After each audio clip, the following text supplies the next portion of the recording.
अपन channel SCS Mithila के करू subscribe और बेल बटन जरूर दबा दिया ताकि हर खबर सबसे पहले पहुंचे अहां तक।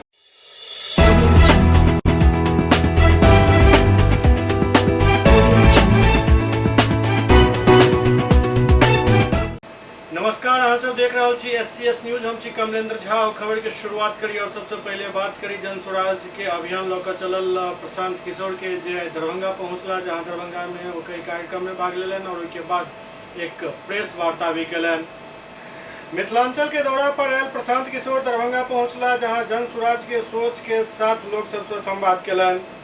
सही लोग, सही सोच और सामूहिक प्रयास से निकलत बिहार के विकास के ब्लूप्रिंट कहवे प्रशांत किशोर के। दरभंगा में पत्रकार सबसे बात करते प्रशांत किशोर सही लोग, सही सोच और सामूहिक प्रयास के विस्तार से समझावित कलन जे हम 2 अक्टूबर से शुरू हो रहा पदयात्रा के माध्यम से बिहार के हर गांव प्रखंड में जाय चाहे छी और हर घर के दरवाजा खटखटाव चाहे छी ताकि समाज के मठ के सही लोग के चिन्हित किया जा सके। एहन सब लोग के माध्यम से ही हम बिहार के वास्तविक मुद्दा के समझे के प्रयास करब। सही सोच के अर्थ है जो बिहार के विकास के लिए प्रयास करे के सोच और एकरा लेल जब तक सामूहिक प्रयास नहीं है कोई व्यक्ति या दल अकेले बिहार के आगे नहीं बढ़ा सके, सामूहिक प्रयास की आवश्यकता है।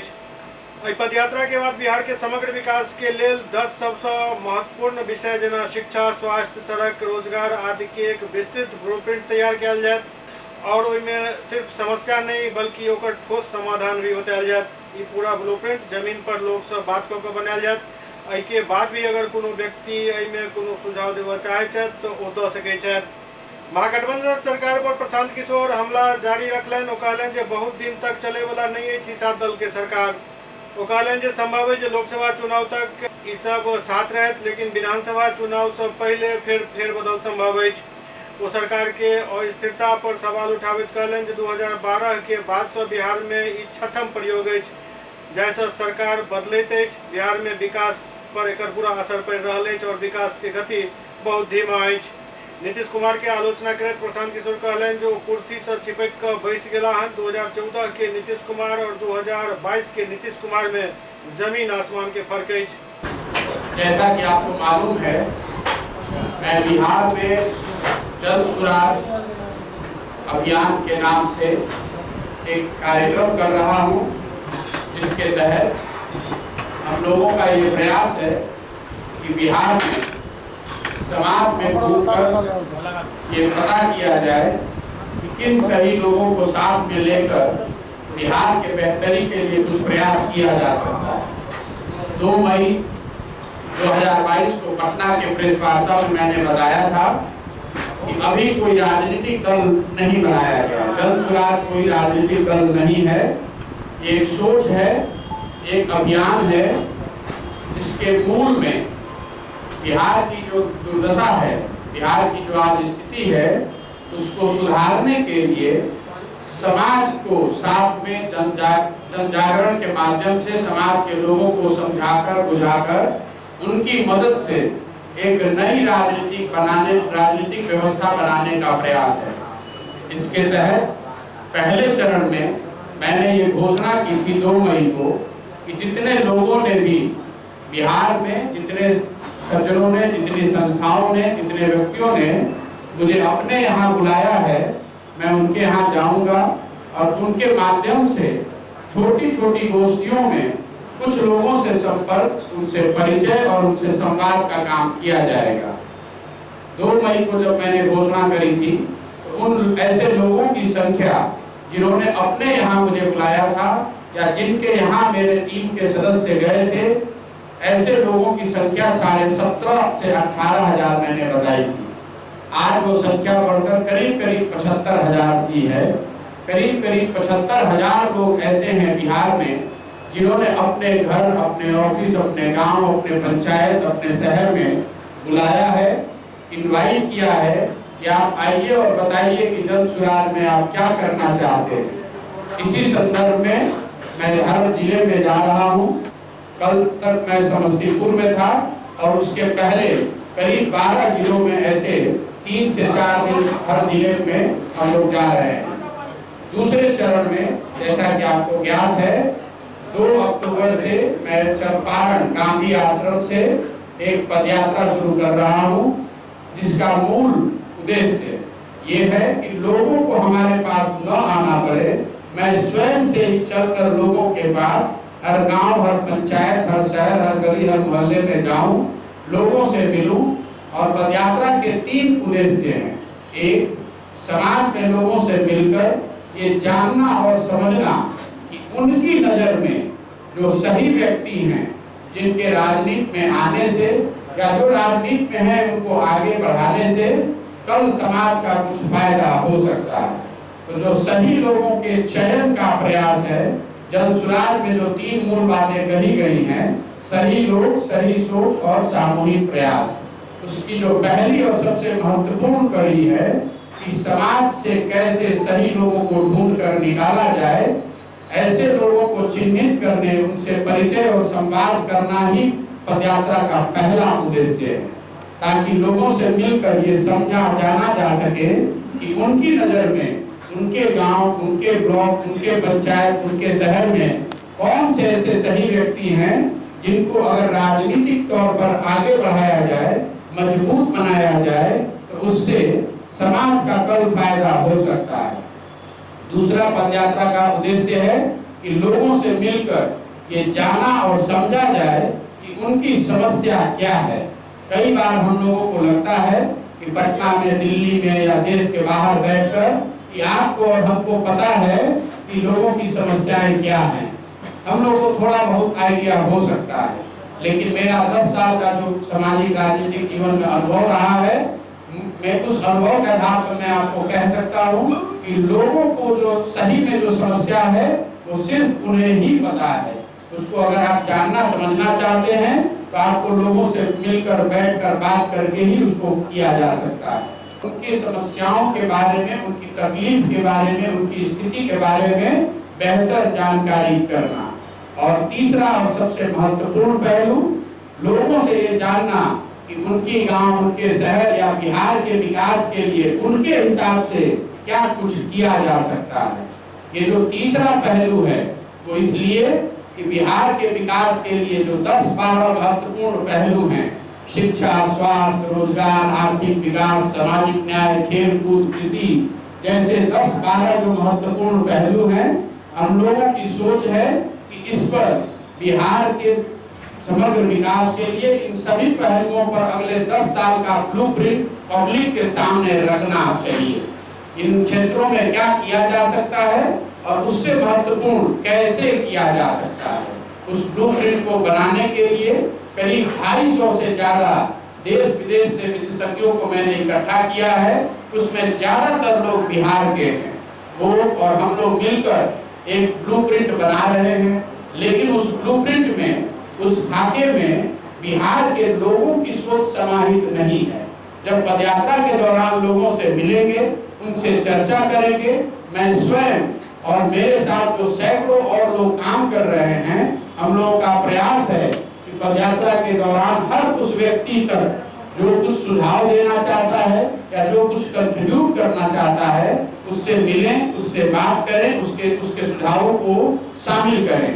पदयात्रा जब खत्म होगी तो उसके 100 दिन के अंदर, मतलब 3 महीने के अंदर बिहार के विकास के जो 10 महत्वपूर्ण क्षेत्र हैं, उन क्षेत्रों पर 10 साल का एक खाका, एक ब्लूप्रिंट जनता के सामने रखेंगे, ताकि आपके पास और जनता के पास ये अवसर हो कि आप देख सके कि हम लोग क्या कह रहे हैं और क्या काम करना चाहते हैं और उसको कैसे करेंगे।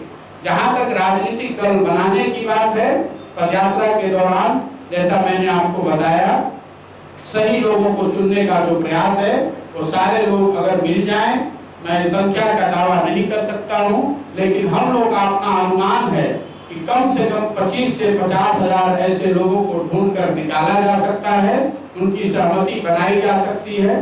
पदयात्रा के बाद ये सारे लोग एक साथ बैठेंगे और आजादी से पहले कांग्रेस के जैसे बड़े अधिवेशन होते थे, उसी फॉर्मेट में सारे लोगों को बैठाया जाएगा और मिलकर सब तय करेंगे कि राजनीतिक दल बनाया जाए या न बनाया जाए।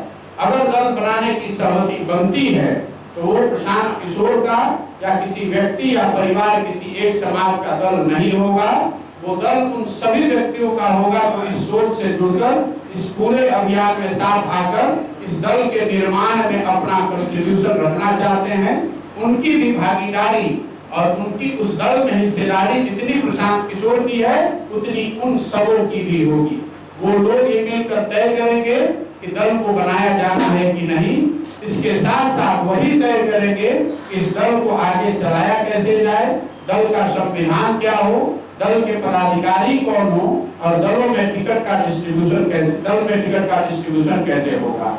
लोग मिलकर ही तय करेंगे कि इस दल का नेतृत्व कौन करेगा। ये दावा कोई नहीं कर सकता। आप ये मानकर मत चलिए अगर ऐसा कोई दल बनता है तो उसका नेतृत्व प्रशांत किशोर के पास होगा। मैं ऐसा समझता हूं कि बिहार में हजारों लोग ऐसे हैं जो मेरे से बहुत ज्यादा काबिल हैं, उनमें क्षमता है। अगर उनमें से कोई चुनकर आता है तो उस दल का नेतृत्व वो सज्जन, वो महिला कर सकती हैं। अभी हमारे पास इतनी ही जानकारी है।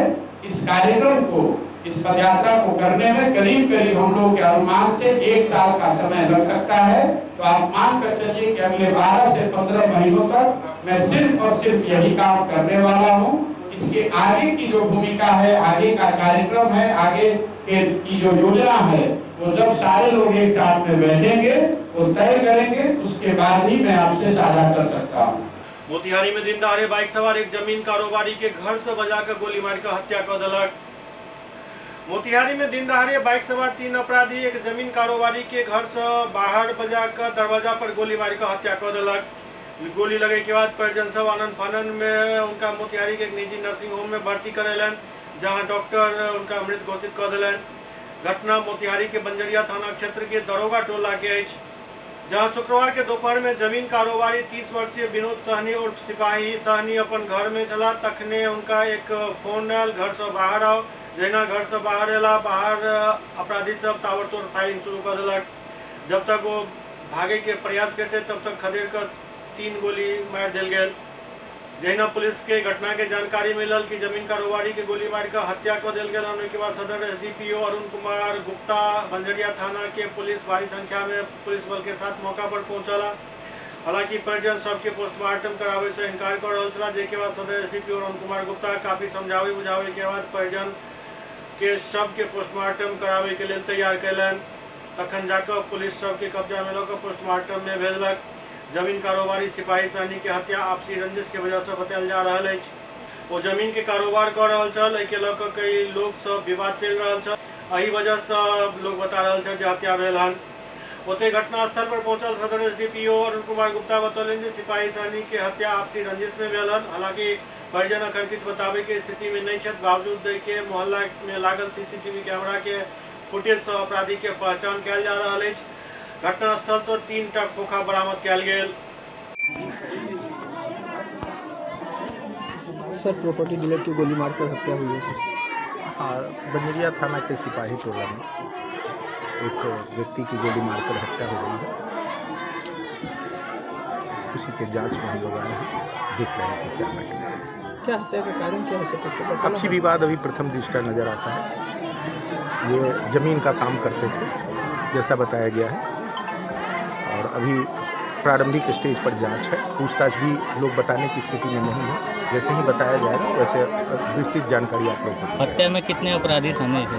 अभी प्रथम दृष्टया देखने से लगता है कि 3 अपराधी थे, जैसे लोग बता रहे हैं। तो कितनी गोली लगी है? 2 से 3 गोलियां लगी हैं। पूर्वी चंपारण में जिला शिक्षा पदाधिकारी के विरोध में चल रहा धरना प्रदर्शन लगातार जारी है। आई जिला शिक्षा पदाधिकारी के पुतला दहन कयल गेल। पूर्वी चंपारण में जिला शिक्षा पदाधिकारी के कार्यशैली से नाराज शिक्षक सब डीओ कार्यालय के सामने लगातार 16 अगस्त से धरना प्रदर्शन कर रहा है। आई शिक्षक नेता प्रमोद यादव के नेतृत्व में जिला शिक्षा पदाधिकारी संजय कुमार के विरुद्ध अर्थी जुलूस निकालल गेल और डीओ कार्यालय के सामने काल्पनिक दाह संस्कार कयल गेल। शहर के चरखा पार के समीप धरना पर बैसल शिक्षक पहले अर्थी सजेलन, फिर एक शिक्षक तो सिर मुड़बेलन और फिर कंधा पर अर्थी उठाकर शहर के भ्रमण करते अंत में शिक्षक सब कार्यालय के समक्ष पहुंचला और ओहिठाम अर्थी जलेलन। ओते कार्यक्रम के नेतृत्व कर रहा शिक्षक नेता प्रमोद यादव अपना ही डीओ पर भ्रष्टाचार के आरोप लगावत कहलन जे शिक्षक के बकाया वेतन और एरियर के भुगतान के लिए उन्हें कर्मी के द्वारा कमीशन के राशि मांगल जा रहा है और कहल जा रहा है जब तक कमीशन नहीं दिल जाए तब तक कोनो हालत में भुगतान नहीं किया जाए। हम लोग पूर्वी चंपारण के जिला शिक्षा पदाधिकारी संजय कुमार जी का 100 यात्रा निकालकर जिला शिक्षा पदाधिकारी कार्यालय के सामने हम उनका दाह संस्कार किए हैं। हम लोग 4 दिन से यानी 16 तारीख से अनशनकारी चरखा पार्क पर बैठे हुए हैं 28 सूत्री मांगों के समर्थन में, लेकिन जिला शिक्षा पदाधिकारी के कान तक जू नहीं रेंग रहा है कि शिक्षकों से आकर वार्ता करें और अलग अलग पदाधिकारियों को शिक्षकों के खिलाफ अलग अलग बयान दे रहे हैं और आज अभी उनको वार्ता करने के लिए समय नहीं है और जिला में शिक्षकों को विद्यालय निरीक्षण करके शिक्षकों को शोषण करने का काम कर रहे हैं। इसलिए मैं जिला शिक्षा पदाधिकारी से मैं आगाह कर रहा हूं और आदरणीय जिलाधिकारी महोदय से मेरा आग्रह है कि शिक्षकों के मांग पर विचार करते हुए अपने अध्यक्षता में एक वार्ता कराएं और शिक्षकों के सभी समुचित मांगों पर विचार करें। क्या है पूरा करने का काम? मुख्य मांग है नियोजित शिक्षकों को 9 प्रशिक्षित शिक्षकों का एरियर है, जीओबी का एरियर है, 15% का एरियर है, 3% डीए है, उसके बाद स्नातक में प्रोन्नति है और इतना ही जितना भी हमारे शिक्षक जो असामयिक मृत्यु हुआ है उनका अभी तक अनुकंपा का लाभ नहीं दिया गया है, उनका अनुग्रह राशि नहीं मिला है। उनका कहना है कि जब तक जो भी फाइल में अगर पैसा उनको नहीं मिलेगा तब तक कोई फाइल संचिका आगे नहीं बढ़ाते हैं। जैसे बहुत दिनों से 2-2 साल 3-3 साल से संचिका पड़ा हुआ है, उनका किरानी अलग दलाली बात करते हैं, कमीशन बात करते हैं, इनके पास जाते हैं तो टाल कर कहते हैं किरानी बाबू जो संबंधित फाइल डील करते हैं उनसे जाकर आप समझ। कब तक आप लोग का आंदोलन चलेगा? हमारा आंदोलन अनिश्चितकाल है, 16 तारीख से हम लोग किए हैं। कल सभी जिला शिक्षा पदाधिकारी के कार्यालय में, डीपीओ के कार्यालय में महिलाओं के द्वारा जो सभी पदाधिकारियों को शिक्षा विभाग के चूड़ी पहनाने का काम करेंगे कि आप लोग को पूर्वी चंपारण में रहने का कोई अधिकार नहीं है। जब शिक्षकों की समस्या पर आप बात नहीं करेंगे, विचार नहीं करेंगे और शिक्षकों को आतंकवादी कह के घोषित कर रहे हैं, मैं उनके बयान को मैं निंदा करता हूं कि बयान वापस ले, नहीं तो आंदोलन और उग्र होगा। अगर सोमवार तक उनको अल्टीमेटम दे रहे हैं, अगर सोमवार तक अगर हम लोग सकारात्मक वार्ता नहीं किए तो हम लोग सोमवार को घोषणा करेंगे, विद्यालय के सभी विद्यालय में शैक्षणिक कार्य का बहिष्कार कर देंगे और ताला लगा देंगे। एससीएस न्यूज में वक्त भर हाले छटा ब्रेक के बाद समाचारक सिलसिला जारी है। Global health care and diabetes research centre, जो बिहार में पहला अंतर्राष्ट्रीय तकनीक एवं आधुनिक सुविधाओं से लैस सुपर स्पेशलिटी डायबिटीज केंद्र है, जहां एक छत के नीचे डायबिटीज से संबंधित सारी सुविधाएं मौजूद हैं, जैसे कि diabetes heart care, diabetes eye care, diabetes neuro care, diabetes foot care, diabetes pharmacy और डायबिटीज प्रयोगशाला। पता जीसस एंड मैरी स्कूल के पास, रहमगंज, दरभंगा, बिहार। एक ही जगह एक ही छत के नीचे दांत, मुंह और जबड़ा के संपूर्ण समस्या के इलाज 9 विभाग के विशेषज्ञ डॉक्टर द्वारा किया जाते हैं। 3 दशक से भी अधिक से अहाँक सेवा में तत्पर बिहार के गौरव Mithila minority dental college and hospital, Ekmi Ghat, Darbhanga. एतो सुबह 9 बजे से शाम 4 बजे तक हर दिन दांत, मुंह और जबड़ा से संबंधित समस्या के इलाज किया जाते हैं। अधिक जानकारी के लिए कॉल करो 9832760000 पर। ब्रेक के बाद पुनः स्वागत है। भारत नेपाल सीमा पर तैनात एसएसबी 45वीं बटालियन के एक जवान खुद के गोली मार आत्महत्या कर लेलन। इंडो नेपाल सुपौल सीमा के सुरक्षा में तैनात एसएसबी 45वीं बटालियन के एक जवान आई ड्यूटी पर अपन हथियार से खुद के गोली मार लेलन। 45वीं बटालियन फतेहपुर बॉर्डर आउटपोस्ट में तैनात चलाई जवान। एसएसबी जवान के नाम चिमाला विष्णु बताया जा रहा है। जवान चिमाला विष्णु तेलंगाना राज्य के रहे वाला बताया जा रहा है। पूर्णिया रेंज के एसएसबी डीआईजी एसके सारंगी बतौलन 45वीं बटालियन फतेहपुर बीओपी के एक जवान आहले सुबह तनाव और पारिवारिक कलह के कारण खुद के गोली मार कर आत्महत्या कर लेलन। नेपाल सीमा स्थित फतेहपुर बॉर्डर आउटपोस्ट पहुंचे एसएसबी के डीआईजी जवान के मौत के पुष्टि कलन। दरअसल एसएसबी 45वीं बटालियन वीरपुर मुख्यालय के सीमा चौकी फतेहपुर बीओपी के 27 वर्षीय जवान चिमाला विष्णु पारिवारिक कलह के कारण शुक्रवार के सुबह ड्यूटी के दौरान अपने ही गर्दन में अपन हथियार से गोली मार लेलन। हालांकि एसएसबी के अधिकारी और जवान द्वारा उक्त जवान के बीरपुर एलएन अस्पताल आनल गेल, जहां डॉक्टर से उनका मृत घोषित कर दिलन। डीआईजी बतौलन जे 64वीं बटालियन से 2 महीने पूर्व ही 45वीं बटालियन में जवान आयल छल और ई तेलंगाना के रहे वाला छला। 8 माह पूर्व इनक शादी भेल छल। पारिवारिक कलह के कारण वो तनाव में रहे छला। आगा जांच जारी है। ये आज सुबह की घटना है। करीब 5:45 बजे चिमाला विष्णु एक कांस्टेबल जीडी है जो इसने अपने आप को गोली मार दी है। क्या मामला आ रहा है गोली मारने का, कुछ वजह सामने आया? मामला अब इसका तो इंक्वायरी होने वाला है, लेकिन जो इनिशियल बातचीत से ये पता चल रहा है कि वो तनाव में था, स्ट्रेस्ड था और तनाव के काफी कारण हो सकते हैं। हो सकता है कि घरेलू झगड़े भी हो सकते हैं। जैसे सुनने में आ रहा है कि वो फोन पे काफी जोरों से बात कर रहा था और झगड़े भी कर रहा था। और उसके अलावा काफी लोगों से इसने पैसे भी लिए हैं। पिछले यूनिट में 64 बटालियन में भी इसने काफी लोगों से पैसे लिए हैं और संभवतः ये पैसे वो स्टॉक मार्केट में या ये जो सट्टेबाजी है इस तरह के उसमें उसने पैसे लगाए होंगे, जिससे वजह कि उसको फाइनेंशियल लॉस हुआ होगा। तो ये एक कारण निकल के आ रहा है। बाकी इंक्वायरी के बाद चीजें और क्लियर हो पाएंगी। कहा जा रहा है हाल ही में घर से लौटे थे? नहीं, ये अभी 2 महीने पहले जून में ही यहाँ ज्वाइन किया था ट्रांसफर पे।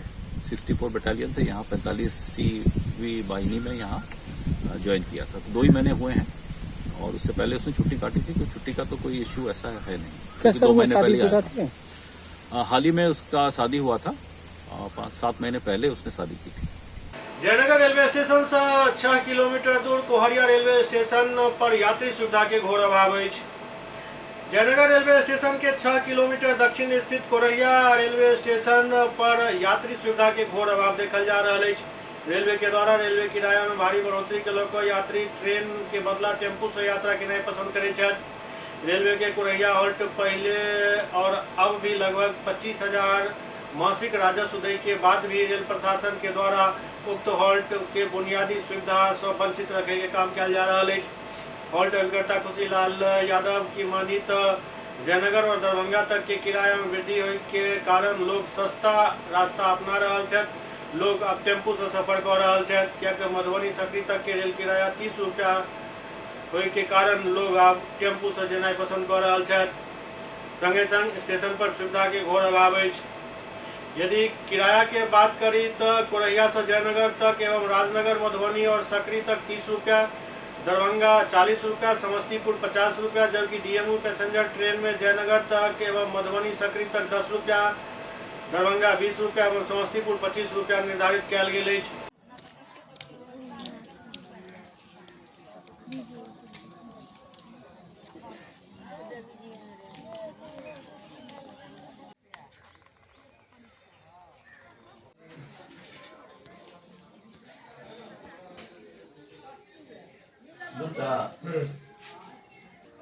कोरिया हॉल्ट के मैं अभी करता हूँ।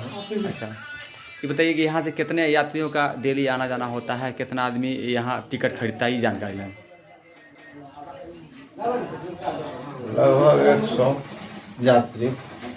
100 आदमी का आना जाना। टिकट कितना करता है, कितने रुपये का?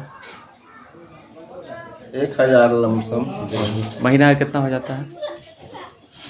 महीना का वही 25,000। पहले व्यवस्था था वही व्यवस्था है पैसा में? हाँ, उतनी हो रहा है। संसाधन में क्या है व्यवस्था?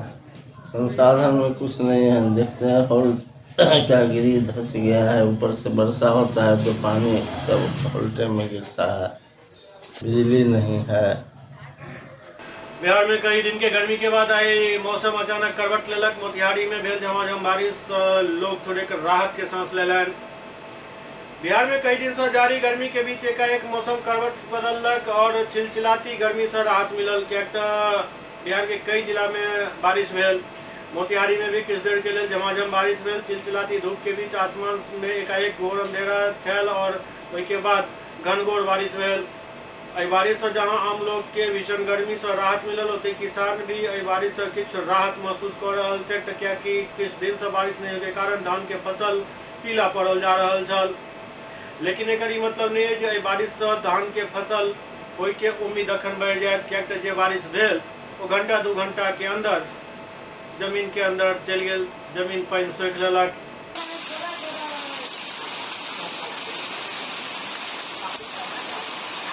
दरभंगा में राष्ट्रीय जनता दल के जिला कार्यालय के उद्घाटन सैदनगर में भेल, जहां पार्टी और महागठबंधन के कई नेता शामिल छला। एहि उद्घाटन के बाद महागठबंधन के एक बैठक आयोजित भेल, जाहि में दरभंगा से बनल 2टा मंत्री ललित यादव और मदन सहनी के स्वागत करे के मुद्दा पर विचार विमर्श भेल। आज हम लोग का जो बैठक है राष्ट्रीय जनता दल का, राष्ट्रीय जनता दल नहीं पूरे आपको महागठबंधन का बैठक है। और ये बैठक में आज हम लोग माननीय मंत्री हम लोगों के पीएचडी के जो ललित कुमार बाबू हैं वो आपको रविवार को आ रहे हैं दरभंगा, और दरभंगा में उनका हम लोग स्वागत कार्यक्रम रखे हैं बहुउद्देशीय भवन में, और बहुउद्देशीय भवन में स्वागत कार्यक्रम होगा। उसमें महागठबंधन के तमाम पूरे दरभंगा जिला के साथी वहाँ पहुँचेंगे और वहाँ पर हम लोग उनको स्वागत करके फिर पुनः उनको सर्किट हाउस लाएंगे। सर्किट हाउस से फिर उनको हम लोग विदा करके क्षेत्र की ओर ले आएंगे। यही कार्यक्रम के लिए आज हम लोगों का बैठक। दरभंगा जिला में महागठबंधन पूरा मजबूत हो, इसके लिए एक प्लानिंग हुआ है, और जिसमें यह निर्णय लिया गया है जो दरभंगा जिला से जो 2 मंत्री बने हैं, एक ललित कुमार यादव जी जो हमारे ख्याल से 6 बार दरभंगा जिला में जितने भी अभी वर्तमान विधायक हैं कोई 6 बार विधायक नहीं रहे, और सबसे अधिक समय तक विधायक रहने वाले ललित यादव जी को पहली बार मंत्री, उसमें भी कैबिनेट मंत्री बनाया गया है। इसके लिए हम महागठबंधन के सभी लोगों के, दरभंगा जिला के लोगों की तरफ से माननीय मुख्यमंत्री, माननीय उप मुख्यमंत्री को बहुत बहुत धन्यवाद और आभार, जो दरभंगा जिला को मजबूत बनाने के लिए उन्होंने 2 बहुत मजबूत स्तंभ को मंत्री मंडल में पुनः जगह दिया है। एक ललित कुमार यादव जी, दूसरा मदन सहनी जी, पहले भी मंत्री थे, फिर उनको मंत्री बना के दरभंगा जिला को धर्मनिरपेक्ष ताकतों से बचाने के लिए, महागठबंधन को पूरा मजबूत बनाने के लिए उन्होंने दोनों लीडर जो है निर्णय करके 2 मंत्री दिए हैं, उसके लिए बहुत बहुत धन्यवाद। दरभंगा में 102 एम्बुलेंस चालक सब अपन विभिन्न मांग के लऽ कऽ हड़ताल शुरू कर दिलन। दरभंगा में जिला के सब 102 एम्बुलेंस चालक वेतन भुगतान, प्रोविजनल फंड भुगतान एवं मेंटेनेंस के लऽ कऽ सिविल सर्जन कार्यालय के समक्ष अनिश्चितकालीन हड़ताल शुरू कर दिलन, जाहिसँ स्वास्थ्य व्यवस्था पूरी तरीका से चरमरा गेल हन। एम्बुलेंस चालक सबके कहबै जे विभाग द्वारा लगातार हमरा सबके शोषण कयल जा रहल अछि, न ही समय पर भुगतान कयल जाइत अछि, न ही गाड़ी के मेंटेनेंस कयल जाइत अछि, पीएफ दै में भी लापरवाही कयल जा रहल अछि, जाहिसँ संचालक के काफी परेशानी के सामना करऽ पड़ि रहल अछि, जाहिसँ आक्रोशित एम्बुलेंस चालक सब अनिश्चितकालीन हड़ताल शुरू कर दिलन। ओतहि संचालक संघ के सचिव सोनू मिश्र बतौलन जे अधिकारी द्वारा मनमाना ढंग से काम कयल जा रहल अछि और एम्बुलेंस संचालक के लगातार परेशान कयल जा रहल अछि, समय पर गाड़ी में डीजल तक नहीं दिल जाइत अछि। जब तक जिलाधिकारी, सिविल सर्जन या अन्य सीनियर अधिकारी द्वारा वार्ता को हमरा सबके मांग के नहीं मानल जाइत अछि, तब तक हम सब हड़ताल पर बैसल रहब। कर्मचारी संघ जिंदाबाद, जिंदाबाद, जिंदाबाद। एम्बुलेंस कर्मचारी संघ जिंदाबाद, जिंदाबाद, जिंदाबाद। पीडीपीएल एंड सम्मान फाउंडेशन मुर्दाबाद, मुर्दाबाद, मुर्दाबाद। पीडीपीएल एंड सम्मान फाउंडेशन मुर्दाबाद, मुर्दाबाद, मुर्दाबाद। कि आज तकरीबन अपने जीवन का एक बहुमूल्य समय 10 साल हम लोग इसमें दे चुके हैं, और आज के डेट में कंपनी छोटे छोटे बातों पर में हम कर्मियों को निलंबित करके नए कर्मियों की बहाली मोटे रकम लेकर के अपने जेब को भरने के लिए कर रहे हैं। हम लोग आज के डेट में एक बहुत ही अल्पपाई वेतन पाने वाले हैं। यहाँ पर मैं आज के डेट में कोई मजदूर को अपने यहाँ हम काम करने के लिए रखते हैं तो 500 रुपये रोज़ देते हैं, लेकिन आज के डेट में कंपनी हमको 300 रुपये रोज़ भी नहीं दे रही है। 8 से 9 हज़ार रुपया का वेतन लगभग हम लोग पा रहे हैं, और उसमें भी कटौती करके मनमाने तरीके से कंपनी हम लोगों का वेतन पेमेंट कर रही है। पीएफ का आप देख सकते हैं, आपको मैं दिखा दूंगा कि 5 साल के दरमियान में लगभग 19 महीने का पीएफ हम लोगों को बिल्कुल काट करके माने दिया ही नहीं गया है। 19 महीने का वेतन गायब कर दिया गया है। आज उसी के विरोध में हम लोग यहाँ पर में बैठे हैं। जब तक हम लोगों के पीएफ को पूरा नहीं किया जाता है, वेतन हम लोगों का क्लियर नहीं किया जाता है, तब तक हम लोग यहाँ से धरना स्थल से नहीं हटेंगे। धरना में कौन कौन लोग? धरना में हम लोग जिला के सारे कर्मी यहाँ पर में बैठे हुए हैं। यहाँ पर में एम्बुलेंस पर में इमरजेंसी मेडिकल टेक्नीशियन एवं चालक 2 पोस्ट है और जिला के सारे कर्मी यहाँ पर में आकर कितने की संख्या में है आप? लगभग 200 की संख्या में हम लोग यहाँ पर में आके बैठे हुए हैं। जिले में टोटल कितने एम्बुलेंस? टोटल 40 एम्बुलेंस यहाँ जिला में अभी कार्य कर रही है और आप देख सकते हैं कि सारी की सारी एम्बुलेंस यहाँ पर में लगी हुई है। एम्बुलेंस है 102 सभी 102 एम्बुलेंस बेसिक से लेकर एडवांस तक। किसके समक्ष धरना दे रहे हैं?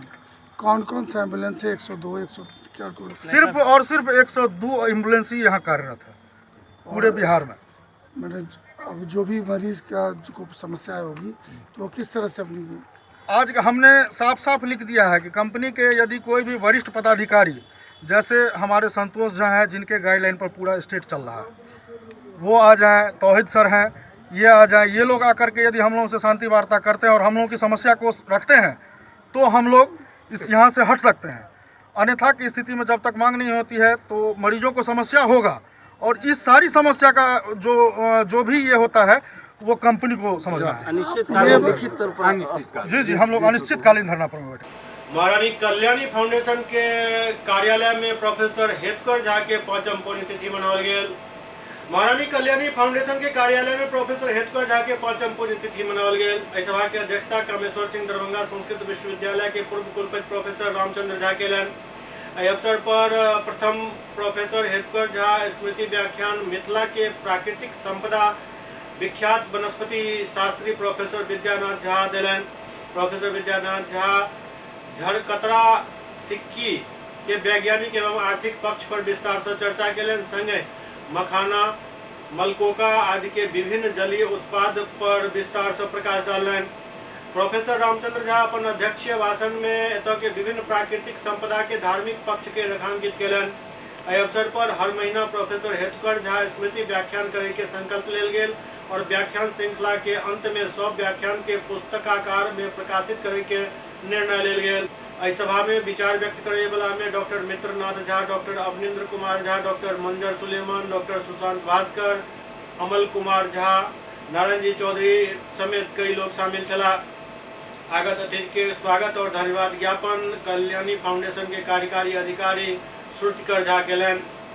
भगवान कृष्ण के जन्मोत्सव के तैयारी पूर्ण भ चुकल अछि, इंतजार अछि बस पट खुले के। दरभंगा में कृष्ण जन्मोत्सव के तैयारी पूर्ण भ चुकल अछि। हर पूजा पंडाल में तैयारी पूर्ण अछि। हर तरफ लोग में उत्साह देखल जा रहल अछि। रात्रि 12 बजे के बाद जहिना भगवान प्रकट हेता हर पूजा पंडाल के पट खोल देल जायत और उसके बाद दर्शक तांता लग जायत। कृष्णाष्टमी कैसे मनाया जा रहा है? मनाया जा रहा है शांतिपूर्वक। आज रात में है। क्या क्या व्यवस्था रहेगा यहाँ? बसने का व्यवस्था है, प्रशासन का व्यवस्था है। आज रात भगवान का जन्म होगा, कितने बजे पट खुलेगा भगवान कृष्ण भगवान का? 12 बजे रात। कल किस तरह से पूजा अर्चना की जाएगी? कल वही शाम में महाआरती होगा, वही भंडारा जाएगा। क्या नाम हुआ? राजा कुमार। कहाँ पर होगा ये? SCS न्यूज के अंक में खनित में अगला अंक में फिर कुछ और समाचारक संग उपस्थित है। तब तक अपने सब देखते रहो SCS न्यूज। नमस्कार।